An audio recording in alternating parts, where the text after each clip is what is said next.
साथियों नमस्कार, मैं हूं नीरज पटेल और आप देख रहे हैं नेशनल जनमत। सुप्रीम कोर्ट ने केंद्र सरकार के अति महत्वपूर्ण सेंट्रल वृक्षा प्रोजेक्ट की याचिका पर यह कहते हुए सुनवाई से इनकार कर दिया कि लॉकडाउन के समय में इसकी सुनवाई करना जरूरी नहीं है। तो लोगों के जहन में इस सवाल उठा कि अगर 20,000 करोड़ रुपए केंद्र सरकार जिस प्रोजेक्ट पर केवल बिल्डिंग बनाने के लिए खर्च कर रही है उसकी सुनवाई करना जरूरी नहीं है, तो लॉकडाउन के बीच में ही आंध्र प्रदेश के आदिवासी बहुल क्षेत्र में जहां आदिवासियों को 100% आरक्षण दिया गया था, यह केस 20 साल से चल रहा था। लॉकडाउन के समय में इस केस की सुनवाई भी की गई और इसमें फैसला भी दिया गया। वो जो 100% आदिवासियों का आरक्षण था उसको निरस्त कर दिया गया। लॉकडाउन के समय में जरूरत क्या थी कि SC ST से क्रीमी लेयर को लेकर के टिप्पणी की जाए और कहा जाए कि आरक्षण के समीक्षा की जरूरत है। लॉकडाउन के समय में ऐसी कौन सी जरूरत थी कि सुप्रीम कोर्ट कहे कि आरक्षण सिर्फ 10 साल के लिए लागू किया गया था, अब उसकी समीक्षा होनी चाहिए। लॉकडाउन के समय में कौन सी ऐसी आफत आन पड़ी थी कि सुप्रीम कोर्ट ने उड़ीसा में SC ST कर्मचारियों के प्रमोशन में रिजर्वेशन के मामले की न सिर्फ सुनवाई करी बल्कि इस फैसले के विरोध में फैसला सुना दिया। इतना ही नहीं, मजदूरों की समस्याओं पर खामोश रहने वाली ये सुप्रीम कोर्ट मजदूरों से जुड़ी हुई याचिका को 1 हफ्ते से ज्यादा लटका करके रखती है, लेकिन सरकार के चाटुकार पत्रकार अर्णव गोस्वामी से जुड़ी हुई याचिका को कोर्ट में ले लेती है और अगले दिन ही सुबह 8 बजे उस पर सुनवाई भी कर देती है। इन सारे फैसलों पर सवाल इसलिए उठते हैं क्योंकि इन सभी फैसलों से जस्टिस अरुण मिश्रा जुड़े हुए थे, जो SC ST एक्ट के खिलाफ फैसला देने से भी जुड़े थे, संत रविदास के मंदिर के गिराने के फैसले से भी जुड़े हुए थे, इसके अलावा 13 पॉइंट रोस्टर के फैसले से भी जुड़े हुए थे। तो जब जस्टिस अरुण मिश्रा की बात आई तो लोगों को वो बयान याद आ गया जब उन्होंने प्रधानमंत्री नरेंद्र मोदी की सुप्रीम कोर्ट का जस्टिस रहते हुए तारीफ भी की थी और यह कहा था कि दूरदर्शी हैं। जब जस्टिस अरुण मिश्रा की बात होती है तो यह भी याद आ जाता है कि सुप्रीम कोर्ट बार एसोसिएशन के अध्यक्ष दुष्यंत दवे ने कहा था कि जस्टिस लोया मौत के मामले की सुनवाई इनसे ना करवाई जाए क्योंकि भारतीय जनता पार्टी और उसके तमाम सारे नेताओं के करीबी है। का मतलब जब इस तरह के मामले सामने आते हैं तो पहला सवाल उठता है सत्ता और न्यायपालिका के गठजोड़ पर और दूसरा सवाल उठता है कोलोजियम सिस्टम पर। इसलिए क्योंकि सुप्रीम कोर्ट और हाई कोर्ट के जज अपने लोगों के बीच में से ही बिना कोई परीक्षा पास किए हुए वकीलों को, जो सरकारी वकील होते हैं यानी कि सरकार के चाटुकार होते हैं या किसी जज के भाई भतीजा नाते रिश्तेदार होते हैं, उन्हीं में से किसी व्यक्ति को चुन करके हाई कोर्ट और सुप्रीम कोर्ट का जज बना दिया जाता है। सवाल इसलिए भी उठते हैं कि सामान्य सा जुडिशियल मजिस्ट्रेट बनने के लिए, सिविल जज बनने के लिए, CGM बनने के लिए, DJ बनने के लिए एक परीक्षा पास करनी पड़ती है, स्टेट की परीक्षा PCS J। लेकिन हाई कोर्ट का जज बनने के लिए, सुप्रीम कोर्ट का जज बनने के लिए आपको कोई परीक्षा पास नहीं करनी पड़ती। आपके पास 10 साल अधिवक्ता बनने का अनुभव हो, और किस तरह का अधिवक्ता, यह बात किसी से छुपी हुई नहीं है। इसके अलावा आप किसी के नाते रिश्तेदार हो और आप किसी खास जाति में जन्मे हो तो आप हाई कोर्ट और सुप्रीम कोर्ट के जज बन जाएंगे। मजदूरों की समस्याओं के बाद भी सुप्रीम कोर्ट की बेरुखी को दुष्यंत दवे के इस बयान से आप समझ सकते हैं कि कोलोजियम सिस्टम में मेरिट को पूरी तरीके से नजरअंदाज किया जाता है। ऐसे जज नियुक्त होते हैं जो ऊंचे और बड़े लोगों को राहत देते हैं और आम आदमियों के मामले को नाकाम बना देते हैं। भारत में आम आदमी का मतलब है वंचित वर्ग, और वंचित वर्ग का मतलब है मोस्टली OBC SC ST के लोग। इसलिए सुप्रीम कोर्ट में कोलोजियम सिस्टम का मामला प्रथम दृष्टया तो भाई भतीजावाद, वंशवाद, नाते रिश्तेदारीवाद का लगता है, लेकिन अगर आप इसको गौर से समझें तो यह पूरी तरीके से जातिवाद का मामला भी है। इलाहाबाद हाई कोर्ट के एक जस्टिस हैं रंगनाथ पांडे। उन्होंने प्रधानमंत्री नरेंद्र मोदी के नाम एक पत्र लिखा जिसमें इस कोलोजियम सिस्टम की बखियां उधेड़ते हुए उन्होंने लिखा, न्यायपालिका दुर्भाग्यवश वंशवाद और जातिवाद से ग्रसित है। यहां जजों के परिवार से होना ही अगला न्यायाधीश होना सुनिश्चित करता है।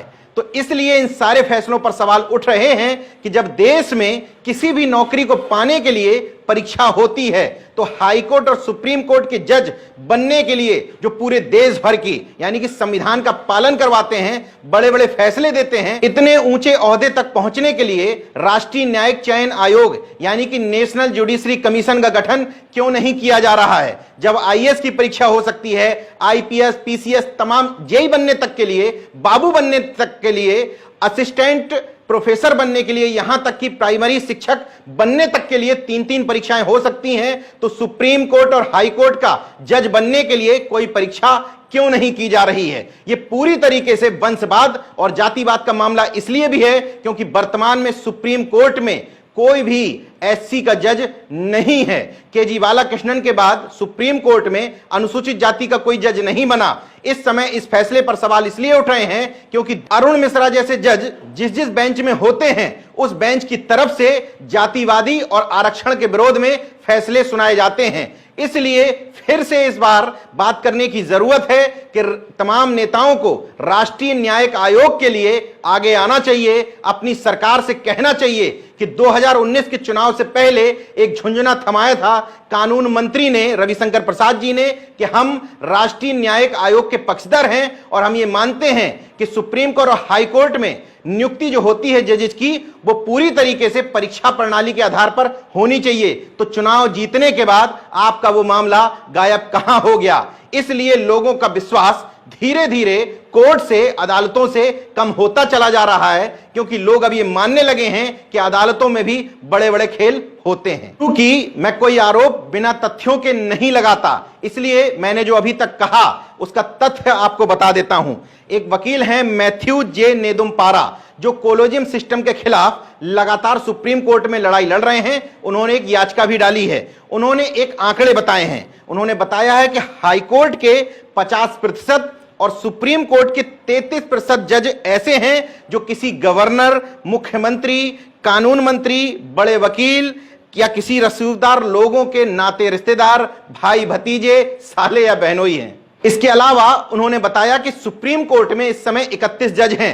उन 31 जजों में से 6 जज ऐसे हैं जो पूर्व जजों के बेटे हैं। इसके अलावा 4 अन्य जस्टिस ऐसे हैं जो उनके कहीं से नाते रिश्तेदार हैं। इसके अलावा उन्होंने 13 हाई कोर्ट का सर्वे किया है। उन 13 हाई कोर्ट में जितने जस्टिस हैं उनमें से 88 जस्टिस ऐसे निकल आए जो किसी सरकारी वकील या न्यायपालिका से जुड़े हुए किसी जज या किसी ओहदेदार व्यक्ति के नाते रिश्तेदार हैं। उनके इस कथन की पुष्टि 2016 में वरिष्ठ पत्रकार प्रभात रंजन दीन द्वारा की गई एक रिपोर्ट करती है। उस रिपोर्ट में उन्होंने बताया था कि इलाहाबाद हाई कोर्ट से सुप्रीम कोर्ट के लिए जो लिस्ट भेजी गई थी उसमें तत्कालीन मुख्य न्यायाधीश के बेटे, इसके अलावा बीजेपी नेता जो इस समय राज्यपाल हैं केसरीनाथ त्रिपाठी के बेटे Neeraj Tripathi, chief justice of India रहे बीएन खरे के बेटे सोमेश खरे, आंध्र प्रदेश हाई कोर्ट के चीफ जस्टिस रह चुके सगीर अहमद के बेटे मोहम्मद अल्ताफ, इलाहाबाद हाई कोर्ट के जस्टिस रह चुके टीएस मिश्रा और केएन मिश्रा के भतीजे उपेंद्र मिश्रा का भी नाम था। उपेंद्र मिश्रा को इस तौर पर भी आप जान सकते हैं कि वो बहुजन समाज पार्टी के बड़े नेता सतीश चंद्र मिश्रा के भाई हैं। इसके अलावा हाई कोर्ट के जज रहे एचएन तिलहरी के बेटे आरएन तिलहरी, जस्टिस एसपी मेहरोत्रा के बेटे मनीष मेहरोत्रा का नाम भी उसमें शामिल था। उसी रिपोर्ट में बताया गया था कि हाई कोर्ट से सुप्रीम कोर्ट का जस्टिस बनने के लिए जो सूची लंबित है उसमें से 73 नाम पूर्व जजों के रिश्तेदारों के थे और 24 नाम नेताओं के रिश्तेदारों के थे। इसके अलावा उसी रिपोर्ट में उन्होंने बताया कि चीफ जस्टिस ऑफ इंडिया रह चुके वाईवी चंद्रचूड़ के बेटे डीवाई चंद्रचूड़, जो इलाहाबाद हाई कोर्ट से वर्तमान में सुप्रीम कोर्ट आ गए हैं, उन्होंने सुप्रीम कोर्ट जाने से पहले 50 नामों की एक लिस्ट सुप्रीम कोर्ट का जस्टिस बनने के लिए भेजी थी। उसमें भी अधिकांश नाम जजों के और नेताओं के नाते रिश्तेदारों के थे। इसी तरीके से सन 2000 में जिस समय अटल बिहारी वाजपेयी की सरकार थी, कानून मंत्री हुआ करते थे राम जेठमलानी। उस समय तमाम सारे हाई कोर्ट्स में से 159 नाम सुप्रीम कोर्ट के जज बनने के लिए भेजे गए थे। उन 159 नाम में से 90 नाम इन्हीं सब लोगों के नाते रिश्तेदारों के थे। उस समय हंगामा मचा था, विरोध हुआ था, तो कानून मंत्री राम जेठमलानी ने उस लिस्ट को निरस्त कर दिया था। तो मैंने आपको चंद नाम बताए। हकीकत यह है कि जब जस्टिस की नियुक्ति में सरकार का दखल रहता था, उस समय भी वंशवाद और जातिवाद हावी रहता था। 1990 के बाद जब कोलोजियम सिस्टम प्रभाव में आया, उसमें भी पूरी तरीके से वंशवाद और जातिवाद का बोलबाला है। उसका एक फायदा यह है कि वो लोग जो सुप्रीम कोर्ट या हाई कोर्ट में जस्टिस होते हैं, उनके नाते रिश्तेदार उन्हीं के अंडर में प्रैक्टिस करना शुरू कर देते हैं। एक सामान्य धारणा यह है कि ऐसे व्यक्ति को केस ज्यादा मिलता है और मोटी फीस मिलती है जिसका पिता या कोई नाते रिश्तेदार इन अदालतों में जज बना बैठा है, क्योंकि गेटिंग सेटिंग के खेल से इन वकीलों के लिए आसान हो जाता है अपने रिश्तेदारों से किसी भी पक्ष में फैसला सुनवाना।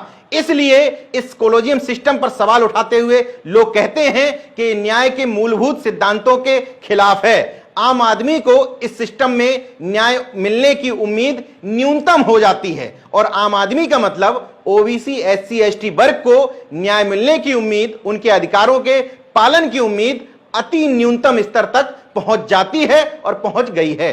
कुल मिलाकर के नेशनल जनमत ये वीडियो आपके सामने लेकर के इसलिए आया था कि अपने जाति के जिन तथाकथित रहनुमाओं को आप पूछते हैं, माला पहनाते हैं, उनसे सवाल करिए कि सुप्रीम कोर्ट में जब तक आरक्षण व्यवस्था या सुप्रीम कोर्ट में मेरिट के आधार पर, इसका मतलब न्यायिक परीक्षा के आधार पर जस्टिस की नियुक्ति नहीं होगी, तब तक न्याय के नैसर्गिक सिद्धांत का पालन ओबीसी, एससी, एसटी के साथ तो छोड़िए, जनरल की भी अन्य जातियों के साथ नहीं हो सकता। जस्टिस रंगनारायण पांडे जैसे तमाम सारे जस्टिस इस कोलोजियम सिस्टम पर इसलिए समय समय पर सवाल उठाते रहे हैं क्योंकि ये जातिवादी होने के साथ ही भयानक तरीके से वंशवादी भी है।